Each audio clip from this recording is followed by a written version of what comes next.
Hi guys, welcome back to exmolex. So thanks to a couple of people who are much more savvy at using the internet than I apparently am, I actually have an update on this video I made a couple weeks ago. I told you guys that I had come across a Reddit post that I made when I was like very first leaving the church, but I couldn't view the actual post because it had been deleted and I could only read the comments. So I read through some of the comments that I had been left by supportive ex-Mormons, and that was really awesome.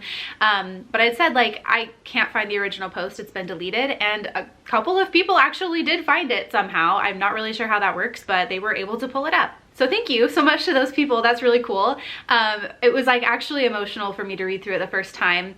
And I can say that after having read it, I realized why I probably went back and deleted it, because it just has a few things in it that I felt like were maybe a little bit too personal to like other people in my life. That I wouldn't really want to be super public. Nothing like bad or anything, but just like stuff that I feel like isn't my story to share. And so I won't show you like every single part of it, and I hope you guys can respect that. But I do want to like read through this with you guys because I feel like so many people will resonate with it. And this is, I think, within a week or two after I read the CES letter.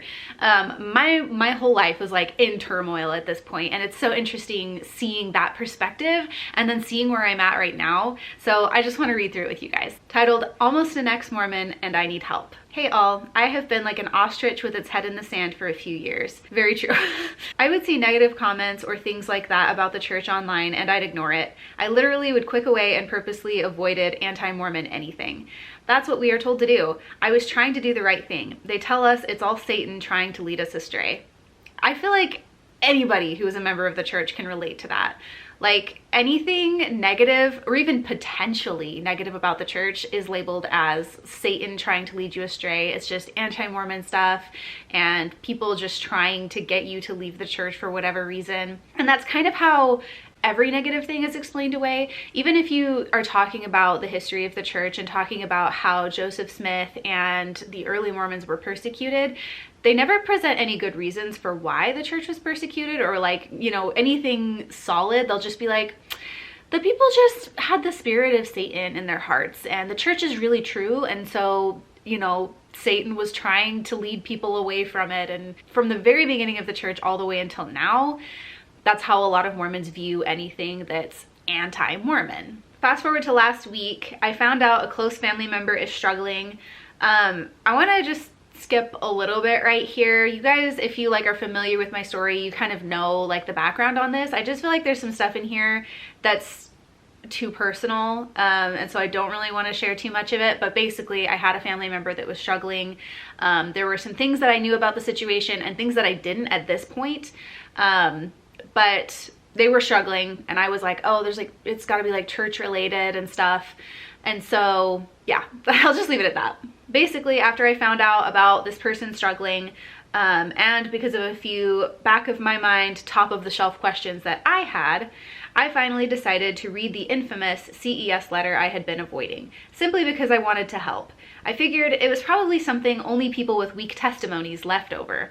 I was wrong. It was a starting point, but from there I've read and listened to so much more. I no longer believe the Book of Mormon is true. I believe Joseph Smith was a false prophet. I feel like I've been misled and lied to my whole life, not to mention stolen from, as I've given money to the church in tithing when we literally couldn't afford to buy groceries. I feel like I was in a cult. This is why towards the beginning of my journey, I felt so much more anger. I mean, like this says, like there were times that my family was struggling so hard. Like we were on food stamps, we were on WIC, we could barely afford to buy groceries. There are times that like we were trying to decide between being able to buy milk this week or bread this week. Like it was that tight and we were still paying tithing because that was what the church told us to do. Like the church told us that if we paid our tithing, we would somehow get more money. And so knowing that I was donating money to this organization, all the while they had not told me the truth, that really did make me feel really angry. As you can imagine, I've really been struggling. It's only been a week, but all of my family and all of my husband's family are members. I know they can't know / won't know right away that we are no longer going to church, but they will find out eventually. I'm a 6 to 7 generation Mormon. 7, I found out after looking into it more. I feel like this will literally kill my grandparents, of whom I have 6 still living. My mom would be brokenhearted, my in-laws will lose their minds. I'm sorry, that's really funny in hindsight.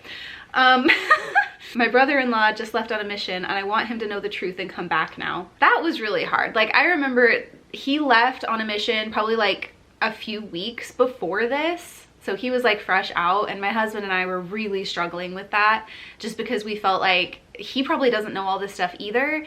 And like, he's leaving the country, and like, it was just sad. It was just so sad.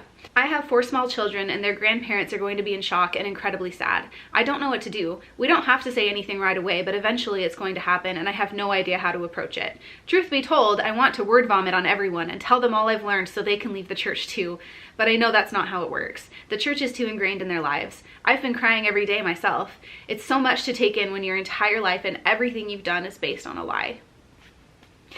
Oh my God. I didn't expect to get emotional again, but it's just like, I remember so vividly what I felt like in this moment. I was like panicking, you know? I could not believe that the church wasn't true. And I get comments from people a lot that have never been a part of a cult like this.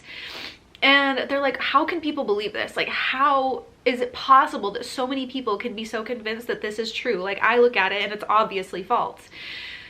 You don't know unless you've been through it how it feels to be indoctrinated.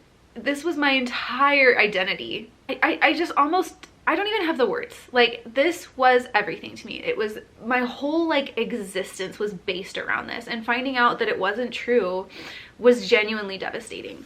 And it's another reason that like when people make comments on my videos and they talk about that, like, I just wanted the church not to be true, or I always wanted an excuse to leave, or I don't know, all sorts of things that people say, basically berating me and trying to say that like I didn't have a strong testimony and that's why I left the church. That's one of the reasons that's so frustrating to me, because like that's just not how it was at all. And you know, I'm really happy that I've left the church now, but at the time it was so sad. Like, I felt horrible every day. I was crying. And kind of what goes along with that, I've heard people talk about as well, is that when you first leave the church, for a lot of us, probably the majority of us who leave, you start out being really sad because you realize I've devoted my whole life to a lie, and it's devastating and heartbreaking. And then there's a part of your brain, because of your indoctrination, that says anything negative comes from Satan. So if you are feeling in a negative way, that's Satan trying to influence you to leave the church. Like, this is the devil trying to lead you astray. And so a lot of people can kind of like take that sort of mindset and convince themselves like, no, the church is true because of these negative feelings I'm feeling. I know that this is Satan trying to lead me astray, and they'll cling harder to the church. And if they don't do that, they'll at least have some sort of like complex going on in the back of their head, like, am I making the wrong decision? Is this Satan? Are these negative feelings coming from Satan? You know what I mean? So like, you will sit there and your brain is like going back and forth trying to convince you. And that's that like indoctrination. You've been a member of the church for your whole life, or even for a long period of time, or where you were baptized into the church during like a vulnerable period in your life. Like, there's so many things that contribute to that, but it's hard. That's all I'm saying. It's just really hard. I won't change that much in all reality. I still feel no desire to drink / smoke, etc. I have a clean mouth and probably always will. Okay, I have to stop for a second. I don't smoke, but like, I drink alcohol occasionally now. I don't have a clean mouth anymore. Like, fuck no. I think for me, this is one of those things where, because I was raised in the church, I was raised to believe that morality was based on rules like not drinking alcohol and not saying swear words. Like, for me, a moral person didn't cuss. And now that I've had like time to step away from the church and sort of process my time in the church, process the things that I grew up learning, question why we view certain things as moral and other things as not, I look at using curse words, drinking alcohol as like morally neutral. There's nothing necessarily wrong with using curse words, especially because there are so many words that Mormons substitute for curse words that you're still cursing with just a different word because you mean it with the same intent. But that's neither here nor there. It is interesting though to see that, you know, at this mindset, at this state in time, I was like thinking that not a lot about my life would change because like I didn't care to change it very much. And then as time went on, I was like, I started questioning more. I started using more critical thinking skills. I started wondering why I'm making the choices that I'm making. Is it because this is something that I want, or is it because this is something that I've been conditioned my whole life, you know? I'm completely faithful to my husband. That has not changed. But hey, maybe I'll get a tattoo. I think I got like 5 or 6. I just need advice and comfort from people who have been there. I feel very lost and very alone. I don't want to be associated with the church anymore, but I have a lot of friends and all of my family there. I still have 4 kids to raise, and I want them to have good morals and values. I was so scared about that at this point. I remember like talking to my husband about it a lot and being like, how are we going to raise kids without the church? I don't know how to raise kids without the church. At the time it felt impossible. And it's so funny because now I'm like, it's much easier to raise kids without the church. But like, I didn't have a good example of that in my life. Like I said, I've been a member of the church my whole life, and so are almost everybody around me. So I didn't know what I was going to do. Obviously now my kids are a lot older. It's been like 5 years since this, and somehow, some way, we've been able to manage to raise really, really great kids, regardless of the fact that we don't listen to Mormonism's arbitrary rules. It's incredible. Should we officially resign? Can we do that for our children too? Should I give it more time? I have no desire to attend, and I stopped paying tithing. I don't know exactly where this is going. I just know I've been really blindsided by all this information and feel so hurt inside. Help if you can, XO. I'm really, really glad that I have this. So to the people who sent it to me, thank you so much. Like, I really do appreciate it. It makes me kind of sad for my old self, but also makes me happy for what has come of that. I'm so happy that I looked into it. My life now is so much better after leaving the church. And there's a lot of things that have been really difficult about it over the years. But like, all in all, I wouldn't change a thing. Like, I'm really glad that I get to raise my kids without the church in their lives. And I'm really glad that like, I made all these changes and was able to start questioning more. And that is applied to more than just Mormonism. Like, my outlook on life is so different than it was when I was a member of the church.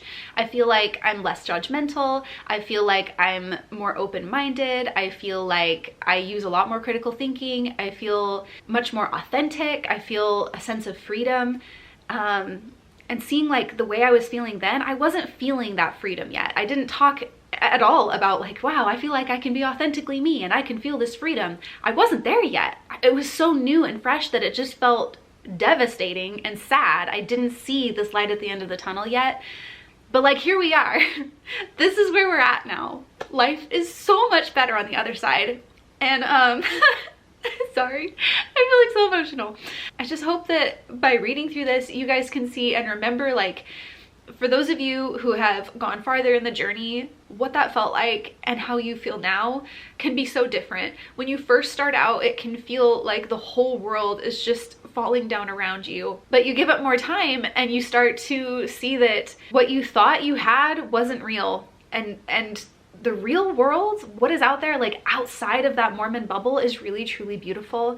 And we have so much more freedom and so many opportunities to do and be and grow that you can't have in the Mormon church. Or at least that's the way I feel about it. Anyway, thank you again to the people who sent me this. I really appreciate that. This has been very fun for me. I hope you guys enjoyed it as well. Thank you to my patrons for supporting the channel, and extra special thank you to Amy and Doug Davis for supporting at the Demon tier on my Patreon. If you guys would like to support the channel, I would appreciate that so much. I hope you guys all are having a wonderful holiday season, and I will see you guys soon with the next one. Bye!